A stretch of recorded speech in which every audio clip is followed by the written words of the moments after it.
Something has been happening in the world of competitive Flesh and Blood that not many people, myself included, have really commented on, and that is a fundamental shift and change in the price of competitive decks within the game. So today I'm going to show you 5 lists that have done quite well in this recent national championship season that are well positioned in the meta and are surprisingly cheap for an Eternal format game. And if you're looking to jump into Flesh and Blood, these are some great starting points. First things first though, let's get some baseline understanding of the cost of competitive decks in other trading card games. Here are Magic the Gathering standard deck lists, and they range within the standard format between the $40, which is super aggro and low to the ground and always relatively cheap, up to $443. So you've got your options of a really cheap aggro deck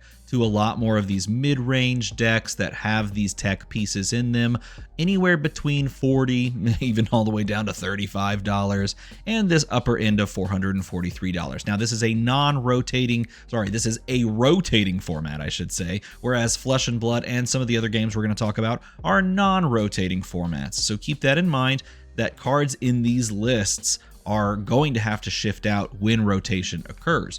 Now, Magic the Gathering modern decks are a bit more expensive. I've been told, tell me if I'm wrong in a comment below, that modern is more popular than standard. I don't know. I'm personally not a huge player of Magic the Gathering, so comment down below with where these two formats sit compared to each other. But this is an older format that encapsulates more sets, and the card prices reflect that.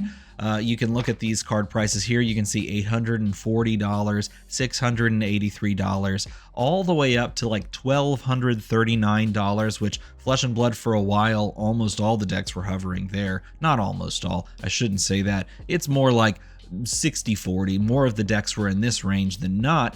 Whereas like the cheapest option that if we scroll down here is the mono red aggro list, again $273. This is closer to an Eternal format level, and you can see the prices sort of reflect that. Now, bouncing over to Yu-Gi-Oh! A true Eternal format game with a huge ban list, has a range of competitive decks sitting around $550, $270, and as you scroll down, again, this is all from TCG Player Infinite, which you can look at as well. Here's something as low as $119, so it can really dip down and be very affordable on a budget to play Yu-Gi-Oh! At a competitive event, all the way up to something like $602 listed right here next to it. So definitely a range in between those, hundreds to 600 list. And finally, let's look at Disney Lorcana, a game that I personally love playing, very much enjoy. This is a fantastic game.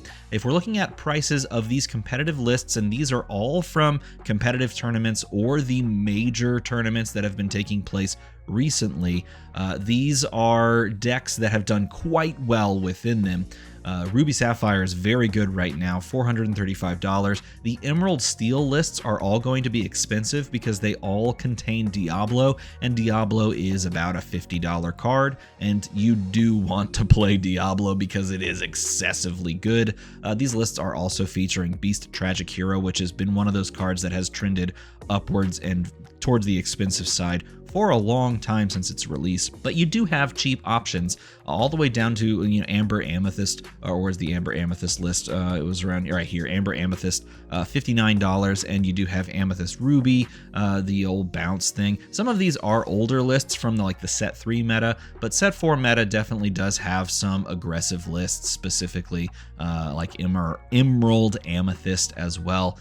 Pretty fast, pretty aggressive, low to the ground type stuff. So there's a range here of all the way up to the top, $800, all the way down to fairly cheap in the, $60 to $100 range. All of these games, whether they're Eternal format or rotating format kind of sit around that ballpark. Now, where does Flesh and Blood sit? Our first list we're going to look at today is this Hatchet's Dory list that actually won a Nationals this past weekend, and it is a mid-range straight-up list. It sits at $540 on TCG Player if you're buying via TCG Player. Now, in doing so, you're buying a lot of equipment, and the equipment is really the expensive part because, and this is true of a lot of decks in Flesh and Blood, equipment in an eternal format is good for the life of the class, which is basically forever, in perpetuity. If you buy a Fyendal's Spring Tunic,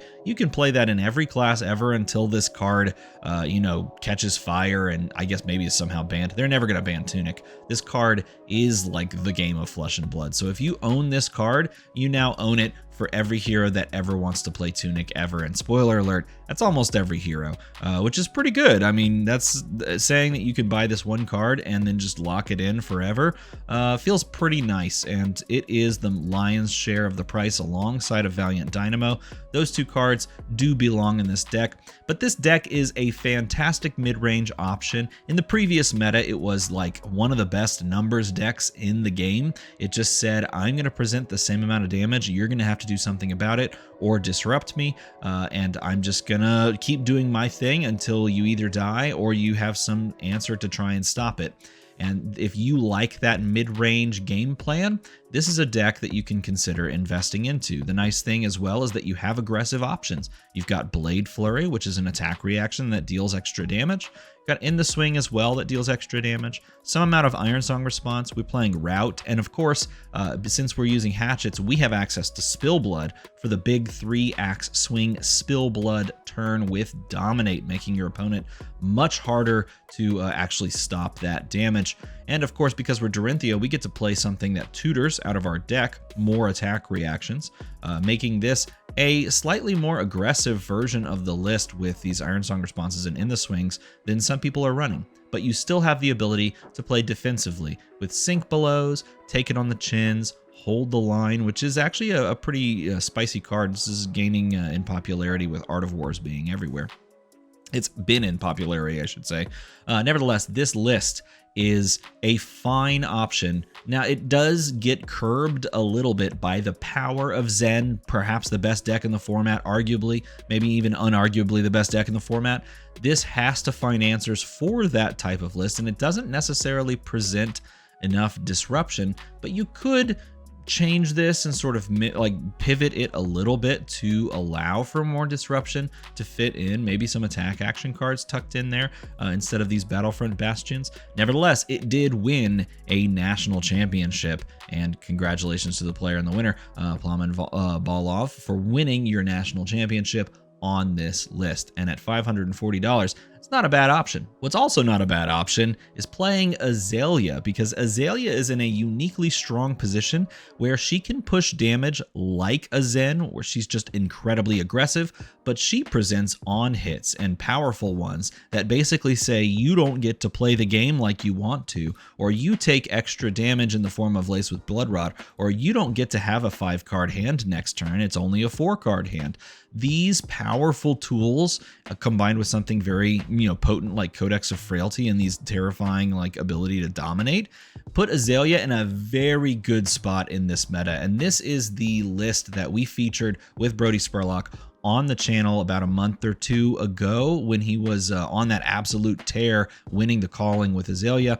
And spoiler alert, he actually won a Battle Hardened maybe 3 weeks ago, the week before US Nationals, with essentially the same list into this part, the Mistveil meta. He made a few tweaks and a few changes, which you can actually see on the main FabTCG page, and ran it back and just won the entire thing. So this list has a lot of equity, and sitting at only $500 from TCG Player, not bad options at all. This is one of the best decks in the entire game right now. Continuing to get a little bit cheaper, we move to a deck that's in a unique position as well in the meta. This is like more of a switchboard dash inventor extraordinaire. And funnily enough, the answer right now to the meta seems to be, how do we combat Zen? We either try to race the hero, the ninja, the very powerful ninja. We try to race them down and beat them before they can, explode us. Or we present disruptive on hints. And Dash, and specifically Mechanologist, has the capacity to kind of do the race strategy while also playing a more defensive strategy into other heroes in the format. And so this switchboard style list, which took 5th place at the Calling in Minneapolis on Nationals weekend, does exactly that. It has the ability to play high octane and boost like crazy with these cheap boost cards, and T-Bone is incredibly good against a hero where all of their equipment breaks when you block with it, in the form of Zen.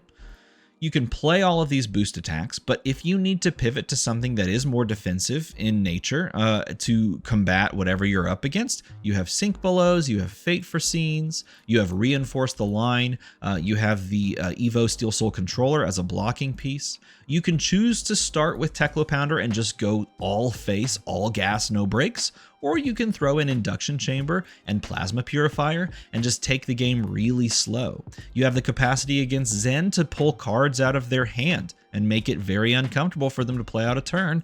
And then you can also just sit back and, build up these items via Spark of Genius and set up this end game state where you just shoot your pistol over and over and over again until your opponent dies. I think this is actually a surprisingly okay spot for Dash?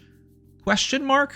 I think it's a really intriguing proposition, and picking up 5th place in the Calling Minneapolis really shows that this is this has the capacity to get the job done in this meta, and for only $450, it's not a bad option to be able to play this hero continually. But if you're looking at that and you say, I just want to go the race strategy, well, spoiler alert, Dash.io will be here for many years to come, and this deck right now won a national championship and also is only $285. Now, this is the pricing for min-max games. I do want to point this out. Up to this point, we've been looking at the pricing for TCG Player, but if we just shift the pricing to min-max games, which is where I recommend you buy your decks, your singles, and that sort of thing, this actually gets even cheaper. So this before was about like $300 and some odd dollars. Now it's down to $285 because the shipping is going to be cheaper and the card prices in general are a little bit cheaper. Now, this deck and Dash.io in general